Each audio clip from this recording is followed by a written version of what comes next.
My best friend asked me to seduce his new girlfriend.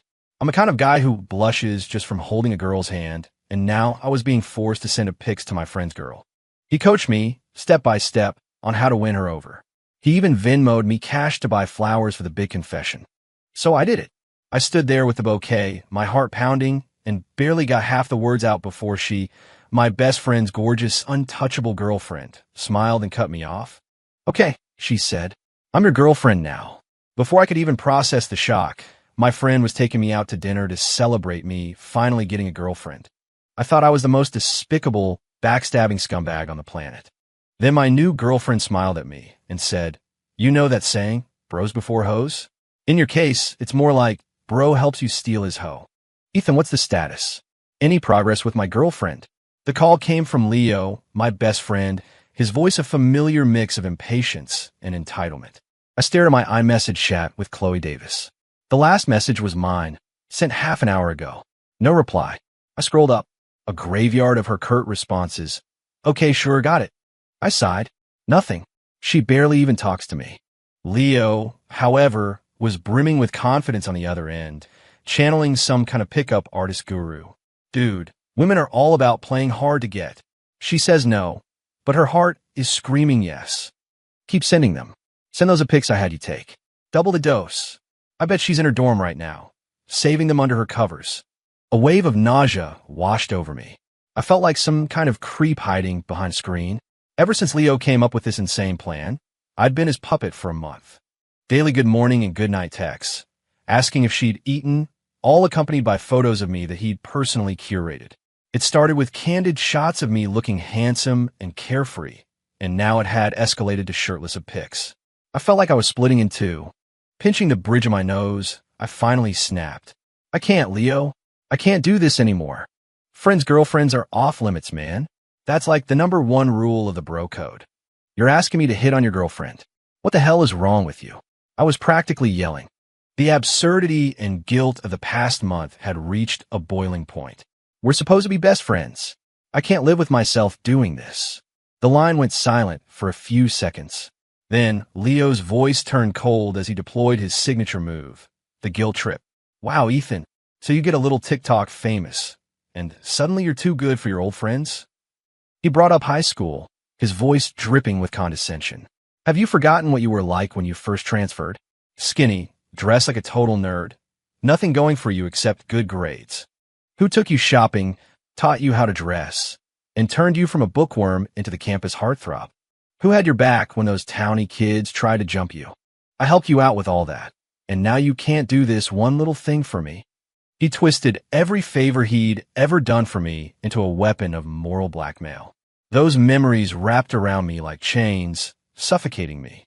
I had to admit, without him, my high school life would have been completely different. He was like a spotlight that had found me in my gray, insecure world. I was grateful to him, and I considered him my best friend. But that gratitude wasn't a blank check for him to use me however he wanted. He sensed my hesitation, my wavering silence. He immediately upped the ante. My phone buzzed. A notification popped up. "Leo Carter sent you $500 via Venmo. Take the money," he said. "Just think of it as helping a brother out. This is really important to me. There's another grand in it for you when it's done." The lure of the money and the weight of old debts felt like two mountains crushing me, making it hard to breathe. I didn't come for money. $500 was a big deal for me. Leo didn't even give me a chance to refuse. He immediately sent a picture of a stylish outfit. "Wear this tomorrow. I already bought it for you. Go to her dorm and confess your feelings. It's been over a month. Time to close the deal." His tone was non-negotiable, like a boss giving orders, not a friend asking for help. The sheer arrogance of it stung, and a wave of surreal dread washed over me. "Leo, what the hell are you really trying to do?" I finally demanded. "You chased her for over a year to get her. Why would you think I could win her over in a month? Is she even really your girlfriend? Why are you making me do this?" On the other end of the FaceTime call, Leo just chuckled mysteriously. "You'll find out soon enough, buddy. Hashtag, hashtag, hashtag, to the next day. I stood under Chloe's dorm building, wearing the outfit Leo had picked out, clutching a bouquet of roses he'd had delivered to my apartment that morning. I felt like a total joke. Girls walking by were pointing and whispering. Their curious stares made my skin crawl. I just wanted the ground to open up and swallow me. I could even hear snippets of their conversations. Wow, isn't that Ethan Miller? The guy who's huge on TikTok. Who's he confessing to? So romantic. I wonder who the lucky girl is. Lucky? I felt like a fraud. I was basically the homewrecker in chief. The minutes ticked by. My palms were sweating so much I was about to crush the rose stems. Just as I was about to give up and bolt, Chloe appeared. She was wearing a simple white t-shirt and a skirt. No makeup, her hair tied back loosely. Even so, she was stunningly beautiful. A cool, serene aura made her stand out effortlessly from the crowd. She saw me, took in my ridiculous getup, and her expression remained perfectly calm, without a ripple of surprise. It was as if she'd been expecting me. Steeling myself, I walked toward her like a robot and held out the flowers. Chloe, the words got stuck in my throat. My mind was a battlefield. On one side was Leo's determined face.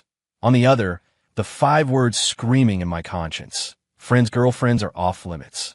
I felt like the world's biggest scumbag, actively trying to steal my best friend's girl. My mouth hung open, awkwardly stuck. My face flushed crimson. I couldn't force out a single word. This was so humiliating. In front of everyone, I set the bouquet down on a nearby bench and turned away in disgrace. I just need to make a call. I scurried around the corner of the building and dialed Leo's number, my voice almost a desperate plea. Dude, I really can't do this. It's too awkward. She's your girlfriend. What kind of person am I, confessing my love to her in front of the whole world? Leo, please don't make me do this.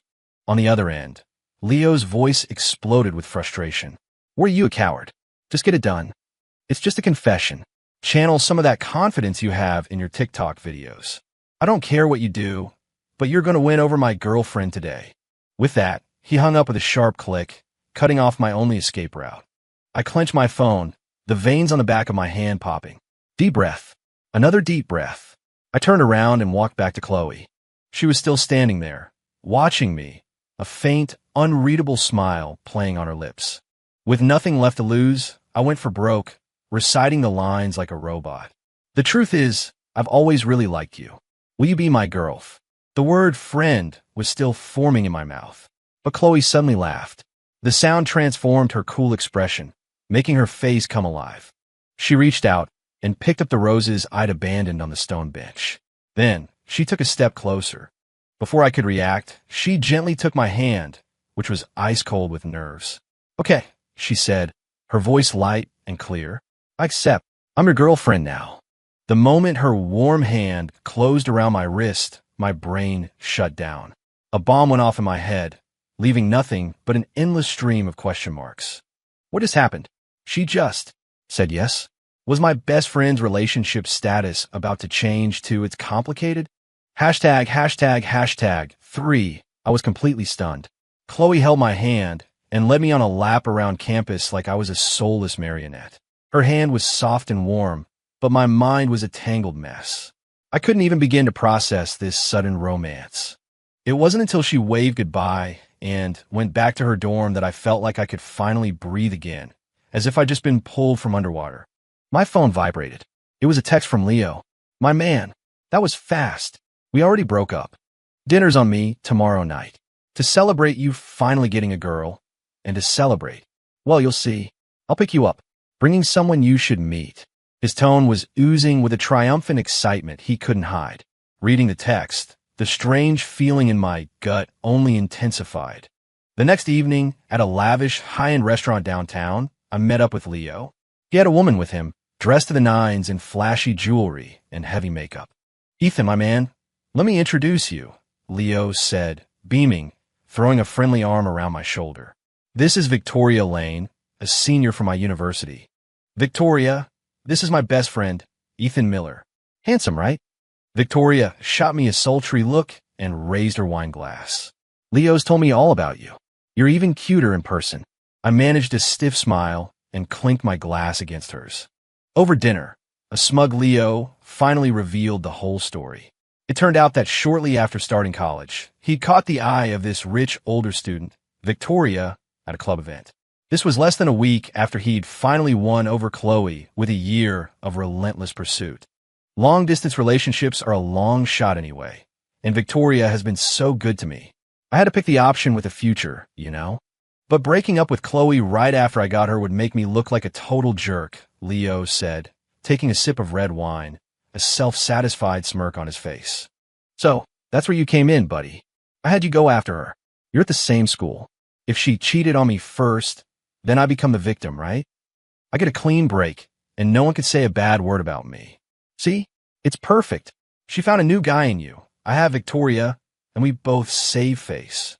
Dude, I seriously couldn't have done it without you. He raised his glass, ready for a toast.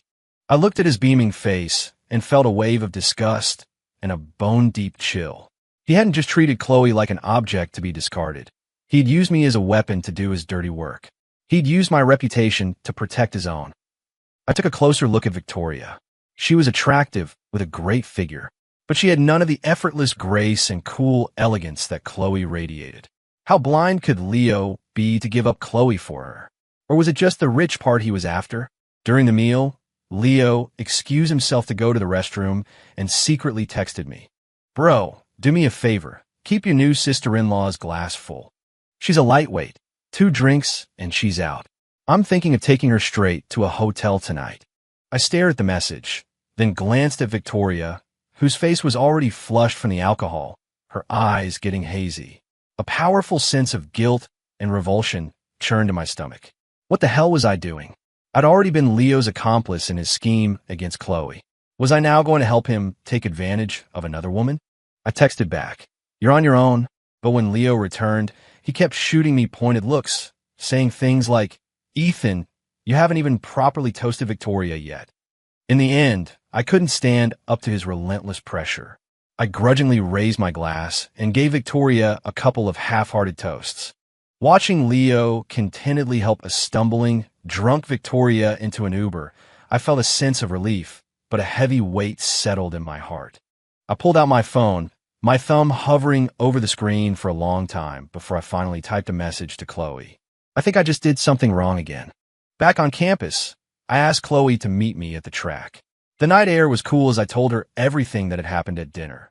Leo's whole twisted plan, the existence of Victoria, and my own shameful role as his accomplice. When I finished, I hung my head, feeling like a criminal awaiting sentencing. I'm so sorry. I expected her to be furious, to yell at me, maybe even slap me before storming off. I was prepared for anything. But after a long silence, all I heard was a soft laugh. My head shot up. Chloe was tilting her head, looking at me, her clear eyes filled with amusement. And here I was, thinking you were some kind of player up to no good. Why are you feeling guilty? I was utterly baffled, my mind a complete blank. Player? When did I become a player? I jumped to my feet, my voice cracking. I've barely even held a girl's hand. You were the one who grabbed mine. The word player had absolutely no connection to my life. This was a slander of the highest order. Chloe raised an eyebrow, seemingly pleased with my reaction. She casually pulled out her phone, dialed a number, and put it on speaker. "Hey, Jenny, you asleep?" A cheerful voice answered from the other end. "Not yet, girl. What's up?" "Quick question. Do you remember Ethan Miller from our high school? You know, Leo's handsome sidekick." "Of course. How could I forget? The guy who was unfairly gorgeous," the girl on the phone gushed. Chloe chuckled softly before dropping the bombshell. "Would you say he was a huge player?" "Totally." Jenny's voice shot up an octave, full of righteous indignation. "The guy was a total man whore. Flirted with everyone. Leo told us himself. He warned all of us to stay away from Ethan. He said Ethan just acts innocent, but he's secretly gone through tons of girls and that we shouldn't fall for his act. We all thought Leo was just being a good guy, looking out for us.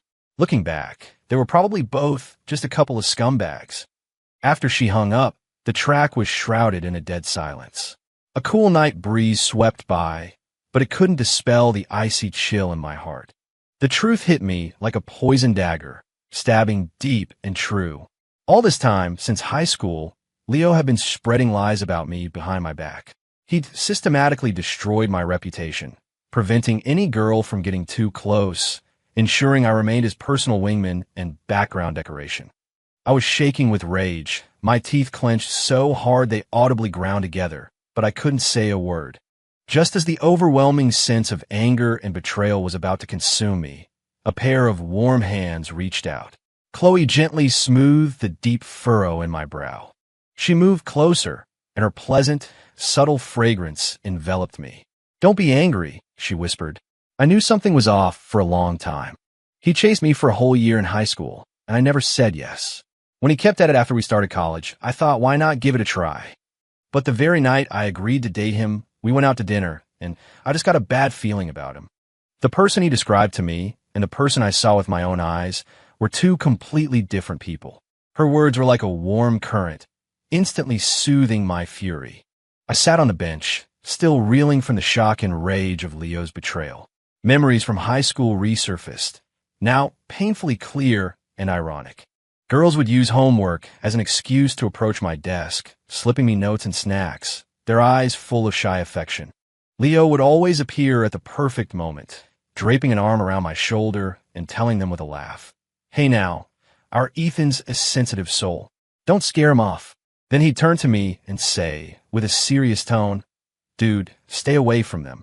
Girls like that are just trouble. They'll play you." At the time, I believed him. I was even grateful he was looking out for me. Now I realized he was just protecting his status as the center of attention, stamping out any spark of interest that might have come my way. I had been a complete and utter fool, used from start to finish. A cold soda compressed against my cheek, pulling me from my thoughts. Chloe was sitting beside me, offering me the drink without a word of pity, her silent presence a comfort in itself.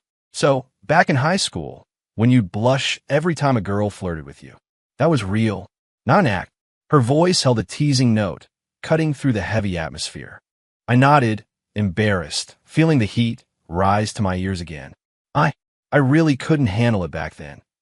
I remembered how the bold jokes and close proximity of my female classmates would make my heart race, leaving me flustered and tongue-tied. I was all talk and no game.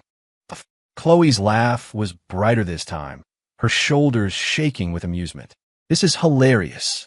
The guy with a reputation as a legendary player turns out to be a total choir boy who can't even hold a girl's hand." As she spoke, she reached out and poked my cheek with her index finger. The touch was light, cool, and soft. The spot she touched felt like it was on fire, the heat spreading across my entire face. I looked into her smiling eyes, which seemed to hold a universe of stars. I couldn't stop myself from asking the question that had been haunting me. "Then why did you say yes to me? You knew Leo sent me. You knew it was all a malicious setup." Chloe's smile faded, and she looked at me with a serious, deep gaze. "Because when you came to my dorm to confess, you got halfway through, then chickened out and ran to a corner to make a phone call. I heard everything." She cleared her throat and perfectly mimicked my hushed, pleading voice from that day. "Dude, I can't do this. It's too awkward. She's your girlfriend. What does that make me?" My face exploded in a fireball of mortification. I wished I could spontaneously combust. This was social suicide on a biblical scale. She saw my utter humiliation, and the laughter returned to her eyes, deeper this time. "In that moment, I realized you were infinitely better than that hypocritical phony, Leo." She paused, then added softly, as if sharing a secret, "Besides, I always thought you were kind of cute in high school. You were such an oblivious blockhead, always with your nose buried in a book. A total nerd. ####6. With Chloe's official endorsement, I finally began to recover from the years of Leo's betrayal. The anger and humiliation were still there, but they were overshadowed by a sense of closure and a secret flicker of joy. She declared that since we were now a legitimate couple, we needed a proper first date. As a complete novice in the romance department, I racked my brain and clumsily planned the most cliched date imaginable. Movie, dinner, walk in the park. The entire time, my palms were sweating. I was so nervous, I couldn't even figure out how to offer her the popcorn I'd bought. In the end, she took pity on me and just took the bucket from my lap herself. Inside the dark theater, we were watching a romance film. When the main characters leaned in for a passionate kiss, I instinctively glanced at Chloe. To my surprise, she was already turned towards me, watching me with an amused and knowing expression. In the dim light, her eyes were shockingly bright. The second our eyes met, my face ignited. I swear you could have fried an egg on my cheek. I whipped my head back to the screen as if I'd been burned, my heart hammering against my ribs. I didn't register a single word of the movie after that. Her smiling gaze was all I could think about. After the movie, we walked back to campus under the cool night sky. I had finally managed to calm down when Chloe suddenly stopped. "Ethan," she said. I paused, looking at her. "Do you think I'm being too forward?" she asked. I nodded honestly. From accepting my ridiculous confession to taking my hand to that look in the theater, she had been the one driving everything between us. She grinned, a sly, cat that got the canary smile. "Well, what choice do I have?" she said. "You're such an oblivious blockhead. If I didn't take the lead, I'd be waiting until the next ice age for you to make a move." She confessed that she'd started noticing me back in our sophomore year of high school, in the library. At a time when most guys were loud and restless, I was always the one sitting quietly in a corner, lost in a book for hours. I had a calm maturity that seemed beyond my years. She said she felt like we were the same kind of person. My jaw dropped as I dug through the dusty corners of my memory. I remembered. In high school, my go-to spot was a corner table by the window in the library. And diagonally across from me, in another corner, there was always a quiet, elegant girl, also absorbed in a book. We were separated by rows of shelves and countless quiet afternoons. I was aware of her presence, but I'd never really seen her face clearly. That was her. If only I had been a little braver back then, brave enough to just walk over and say hello. Would our story have been different? "It's not too late now," she said as if reading my mind. She reached out and took my hand. This time, she laced her fingers through mine. The warmth and firmness of her palm flowed up my arm and straight into my heart, completely chasing away the last shadows of Leo's betrayal. "From now on, you're not allowed to call me Chloe or Chloe Davises in your head anymore," she commanded, tilting her head. "You have to call me baby. #7. After our official first date, our relationship heated up quickly. Like any guy in his first real relationship, I wanted to give her the world. My income from making TikToks was starting to become steady. It wasn't much, but I spent most of it on her. I took her to the highest-rated food trucks, bought her trendy snacks she'd casually mentioned, and we explored every boutique near campus. None of it was expensive, but every time I gave her something, her eyes would light up, and she'd smile more brightly than if I'd given her a designer handbag. We became that couple on campus, the one everyone envied. I was the tall, handsome influencer, and she was the cool, stunning beauty. When we walked together, heads turned. One day, Chloe and I were eating at a new restaurant off campus when we ran into a few girls from our high school. It's a small world. When they saw us holding hands, their expressions were a priceless mix of shock, disdain, and morbid curiosity. One of them, a girl with bleach blonde hair named Ashley, spoke up, her voice dripping with sarcasm. Well, if it isn't our high school's legendary player, Ethan Miller." Her voice was just loud enough for the surrounding tables to hear. "What's the deal? Got a new type? Poaching your best friend's girl now. Does Leo know? Poor guy. He must be crushed to have a friend like you." The harsh words felt like a bucket of sludge being dumped over my head. My face darkened, and my grip on Chloe's hand tightened instinctively. I was about to respond when Chloe gently pulled her hand free. She picked up our empty tray and stood up, towering over Ashley. She looked down at her, a cold smile playing on her lips. Her presence was commanding. "Are your words always this foul? Or did you just finish eating out of the toilet?" Chloe's voice was quiet but sharp as a razor. Ashley's face turned beet red. "You." Chloe cut her off, continuing her methodical takedown. "First, he's not a player.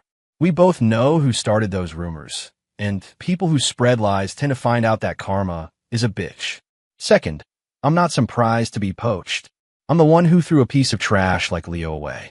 No one wanted him, so Ethan, being the kind soul he is, decided to pick up the trash I left behind. Third, and most importantly," she paused, her gaze sweeping over the gawking onlookers before landing back on Ashley's stunned face.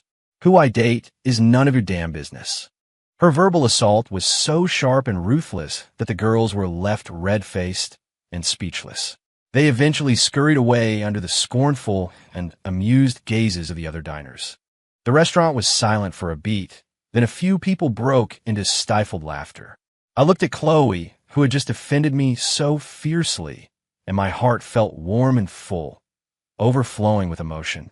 She calmly sat back down, pulled me with her, and reached out to pinch my cheek. Don't listen to those gossips. They'll ruin your appetite. Next time something like this happens, you just stand behind me. I'll handle it. Protecting my boyfriend is a girlfriend's sacred duty. In that moment, I thought she was the coolest person on earth. Our sweet, peaceful days didn't last long. A call from an unknown number shattered our happy bubble. When I answered, a weak, terrified voice came through, punctuated by ragged breaths. Ethan, man, help me. It was Leo. He sounded nothing like the confident, arrogant guy I remembered. He was a completely different person. My stomach dropped, but the sting of his betrayal was too fresh. I couldn't muster any sympathy. My voice was ice. What do you want now? You and I aren't friends anymore. On the other end, Leo started to sob. A raw, broken wail of someone on the verge of collapse. Man, it was wrong. I was so wrong. Between choked sobs, he told me something that left me utterly speechless. Victoria Lane wasn't some rich upperclassman. She was a professional escort. He'd been scammed out of all his money. Worse, he'd been feeling sick lately and went to clinic for some tests. He had HIV. The two letters hit me like a lightning strike. The news was so shocking I couldn't speak for a full minute. I never could have imagined that the shortcut Leo was so desperate to take would turn out to be a dead-end road to hell. Karma had come for him, swift and brutal. Yet I felt no pity. He started begging me frantically over the phone. Dude, I regret it all. I never should have broken up with Chloe. I was an idiot. Help me, man. Can you get her back for me? Please. We can keep doing long distance. I can't lose her. She's the only one who can save me now. Listening to his incoherent rambling, I felt a mix of disgust and disbelief. Leo, are you insane? I yelled into the phone. Do you hear yourself? You want to get back with her? Looking like you do now? You want to kill her? You're beyond help. My shouting seemed to trigger something in him. His tone turned hysterical, laced with a threat. I'm at the gate of your campus. Right now. Ethan, you come out and meet me. And you bring Chloe with you. If you don't, I'm coming in, and I'll search every single dorm until I find her. Alarm bells screamed in my head. He'd completely lost it. He was going to cause a scene. I immediately called Chloe, told her everything, and begged her to stay in her dorm, no matter what. Then I raced to the main campus gate. Sure enough, under the dim glow of a streetlight, I saw Leo. In just over a month, he had transformed completely. He was gaunt, his eyes sunken, his skin a sickly yellow. He looked like a walking corpse. The vibrant, handsome guy he once was had vanished. The moment he saw me, he lunged forward like a madman, grabbing my arm with a death grip, his eyes bloodshot. Where is she? Get Chloe out here to see me. I shoved his hand off, fighting back my revulsion. Go home, Leo. She's not going to see you. You two are done. Done? She's my girlfriend. She always will be, he roared. As we struggled, the one person I didn't want to see appeared. Chloe had come after all, wearing a jacket, walking quickly toward us, her face etched with worry. Ethan, she hadn't trusted me to face this lunatic alone. Seeing Chloe was like seeing a lifeline for Leo. His eyes lit up with a feverish glow. He immediately lunged past me, heading straight for her. Chloe, you came. My blood ran cold. Without a second thought, I threw my arms out and planted myself firmly in front of her, blocking his path. Unable to get past me, Leo completely snapped. He pointed a trembling finger at us and screamed at the top of his lungs to the growing crowd of students. Everyone look at this cheating whore and her new boyfriend. His shout instantly drew the attention of everyone nearby. Students leaving late classes, couples out for a walk, they all stopped and stared. This woman, Chloe Davis, is my girlfriend. We're in a long-distance relationship, and she couldn't even wait. She had to go find some other guy at her school. He pointed at me, his face a mask of anguish, his performance worthy of an Oscar. And this guy was my best damn friend. I treated him like a brother, and he stabbed me in the back. His raw screams echoed in the quiet night. A circle of people quickly formed around us, whispering and pointing. Their curious, judgmental, and morbidly fascinated stares felt like thousands of tiny needles piercing my skin. The sudden, vicious accusations left me completely stunned. I stared at Leo's twisted, furious face. The memory of all his past favors collided with the humiliating reality of my current situation. I stood frozen, my throat tight, unable to utter a single word in my defense. How could I explain? Tell them he'd asked me to seduce her? Who would believe that? Tell them he had HIV? That would sound like a cruel, desperate lie to save my own skin. Seeing my silence, Leo grew even bolder. He played the part of the tragic victim to perfection, weeping as he recounted our betrayal. From the crowd, I could hear whispers starting to bubble up. What a scumbag slut. Just as I felt the world closing in, a hand took mine, its grip firm and steady. It was Chloe. Her touch was reassuring, a silent promise. First, she calmly took out her phone. Shielding it from Leo's view, she dialed 911. Then, she pulled me behind her and stepped into the center of the circle. Her voice, cool and powerful, cut through the murmurs. "Excuse me, everyone. Sorry to interrupt your evening, but if I could have your attention for a minute. Before you listen to this man's performance, I have a few things to say. Also, for your own safety, I'd advise you to keep your distance from him. At least 15 feet would be best." Her words carried an authority that instantly silenced the crowd. Everyone instinctively took a few steps back. Chloe looked directly at the stunned Leo. Her words were deliberate and clear, like a prosecutor laying out a case. "First, the long-distance girlfriend he's talking about, me, only became single after he explicitly told me he wanted us to go our separate ways. I have the text messages, which can be verified at any time. Second, why did he want to break up? Because less than a week after we started dating, he decided to climb the social ladder with a certain senior at his university. To chase after her without any baggage, and without looking like a jerk, he asked his best friend, Ethan, to seduce me. He wanted me to be the one to cheat, so he could walk away with a clean conscience." A wave of gasps rippled through the crowd. Faces turned from judgment to shock. Leo's face went white. "You're lying." Chloe didn't pause. She delivered the final, devastating blow. "Third, why is he back now, acting like a cornered animal? Because the rich senior he worked so hard to get wasn't rich at all. He was scammed out of his money, and it all blew up in his face. And even more unfortunately for him, he contracted HIV. The letters HIV detonated in the crowd.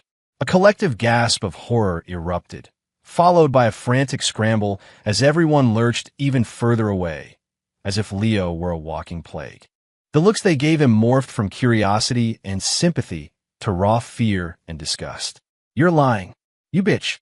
You're making it all up." Leo was completely unhinged now. A caged beast roaring, tried to lunge forward and tear Chloe apart. But the wall of terrified onlookers trapped him in place. Chloe stared him down, her eyes devoid of any warmth. "Am I?" she said coldly. "That's perfect, because the police are on their way. We can all go to the hospital together and get you tested. Then we'll see who's lying." Leo, a person who gets a disease like that, and, instead of seeking treatment, comes back to harass his ex-girlfriend. "Were you trying to drag me down into the abyss with you? How truly evil are you?" Every word was a sword, expertly piercing through his lies and deceptions. The sound of approaching sirens was the final straw. The arrival of the police shattered Leo's last shred of composure. Under the weight of hundreds of scornful, fearful, and disgusted glares, he was escorted away by the officers. The drama he had orchestrated himself had ended in the most spectacular, and for him, the most humiliating way possible.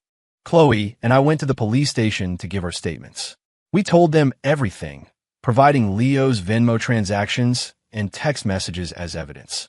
Leo was charged with public disturbance and potential reckless endangerment for attempting to knowingly spread an infectious disease. His university was notified. His future was now a matter for the law and the school's disciplinary board. He was finished. It was dark by the time we left the station. I walked beside Chloe, looking at her profile in the dim light, my heart a mix of 1,000 emotions. "Thank you," I said, and I meant it more than I'd ever meant anything. If it weren't for her, I would have been the one destroyed tonight, forever branded as the guy who stole his best friend's girlfriend, unable to show my face on campus again. She turned to me and smiled, a brilliant, radiant smile. "Thank me for what? I was just protecting my boyfriend." Her smile seemed to glow under the streetlights, filling me with a profound warmth. On the walk back to campus, she brought up the past again, as if remembering something funny. "Hey, you big blockhead," she said. "Back when you were confessing to me, hiding in that corner on the phone, did you feel like a total scumbag?" My face flushed. I couldn't believe she remembered that so clearly. "A little," I admitted sheepishly. "I felt like I wasn't a good person." At that moment, I thought you were the most adorable thing I'd ever seen." She suddenly stopped, stood on her toes, and gave me a soft, quick kiss on the cheek. The touch was warm, there and gone in an instant. I froze, my heart threatening to beat its way out of my chest. I was so happy I felt like I might just melt right there on the sidewalk. She looked at my dumbfounded expression and added with another smile, "A truly bad person would never feel guilty about doing something bad. So, you see, I knew you were mine from the very beginning. And Leo never stood a chance of taking you away." I realized then that I had never been fighting this battle alone. I hadn't just gotten lucky and stumbled into a relationship with an amazing girl. To put the past behind me for good, and to have a place where Chloe and I could have some privacy, I used the money from my TikTok videos and my scholarship savings to rent a small apartment off campus. It wasn't big, just a one-bedroom, but it was clean and cozy. It was finally our own space. I excitedly brought Chloe over to see my new home. After a quick tour, she wrinkled her nose with a look of mock disgust. "Ethan, this place is tiny. It's smaller than my living room at home." I was shocked. "Your living room is that big? Are you secretly a trust fund baby or something?" I'd always assumed her family was middle class, maybe a little better off than mine. I had no idea she was a bona fide rich girl. Chloe lifted her chin proudly, like a preening peacock. "Not really, just a little pocket money." Then her tone shifted. She crossed her arms, adopting the voice of a queen addressing her subject. "So, you'd better learn how to treat me right from now on. Keep me happy, and you'll be set for life." Her playful act was so cute it made me laugh. I walked over and wrapped my arms around her from behind, resting my chin on her shoulder and holding her tight. My heart was full of gratitude and the sweet relief of having survived the storm. Everyone else lives by the bro code, but my story is bro helps you steal his girl. I really hit the jackpot with you. Nestled in my arms, she traced lazy circles on my chest with her finger, correcting me with mock seriousness. "First, a guy like Leo doesn't deserve to be your friend. Second, you didn't hit the jackpot. I'm just a savvy investor who saw your potential early on." She couldn't hold back her own laughter, her body shaking in my embrace. "You have no idea. When I first held your hand, your face turned redder than a tomato. You were even more innocent than me." The mood was perfect. I leaned down, intending to kiss her soft lips, but she suddenly looked up, dodging my kiss. Her eyes were sparkling as if she'd just made a grand discovery. Her fingers, which had been on my chest, started to trail mischievously downward, circling over my flat, firm stomach. "Hey, Mr. Innocent," she purred, her voice a little husky. "You sent me a lot of pics when you were trying to win me over. Don't you think it's time for a live inspection? Come on, let me see."